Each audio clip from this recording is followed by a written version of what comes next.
দুপুরে খাবারের সঙ্গে এমন একটা রেসিপি হলে মন্দ হয় না। তো আজকের এই রেসিপিটা তোমাদের সাথে শেয়ার করছি। আজকে আমি যে রেসিপিটা করছি সেটা হচ্ছে ওলের কাটলেট কারি রেসিপি। তো এটা করার জন্য আমার যা যা লাগছে তোমাদেরকে দেখিয়ে নিচ্ছে। আমি ছোট ছোট করে আলু কেটে ভেজে নিয়েছি, পেঁয়াজ কুচি করে নিয়েছি, ওলগুলোকে ছোট করে কেটে সিদ্ধ করে নিয়েছি, মসুরের ডাল ভিজিয়েছি, মশলাটা করে নিয়েছি।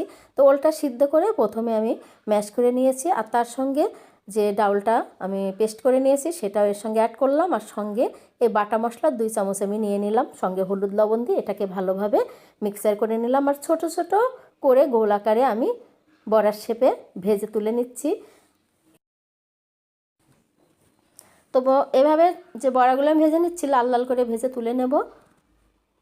এটা কিন্তু মুখে খেতেও ভালো লাগে, ভাতের সঙ্গে খেতেও ভালো লাগে, এভাবেও খাওয়া যায়। এটা খেতে খুবই মুখরোচক এবং বেশ মজা। তো আজকে এই কাটলেটগুলো আমি কারি করব। তো তার জন্য আমি কি করছি দেখো, প্রথমে কড়াই আমি তেল দিয়ে দিলাম, আর ফোড়ন হিসাবে আমি দিয়ে দিচ্ছি শুকনো মরিচ, তেজপাতা, জিরে এবং পেঁয়াজ দিয়ে ভালোভাবে একটু ভেজে নিলাম। সঙ্গে আমি যে মশলাটা পেস্ট করে নিয়েছি, আদা, জিরা, পেঁয়াজ, রসুন সব কিছু দিয়ে এভাবে কষিয়ে নিলাম, আর সঙ্গে ভেজে রাখা আলুটা দিয়েও ভালোভাবে কষিয়ে নিচ্ছি। সঙ্গে আমি টেস্টের জন্য দিয়ে দিলাম 2টো টমেটো মাঝারি আকারের। তো এভাবে ভালোভাবে কষিয়ে নিয়ে আমি পরিমাণ মতো ঝোল দিয়ে দিচ্ছি।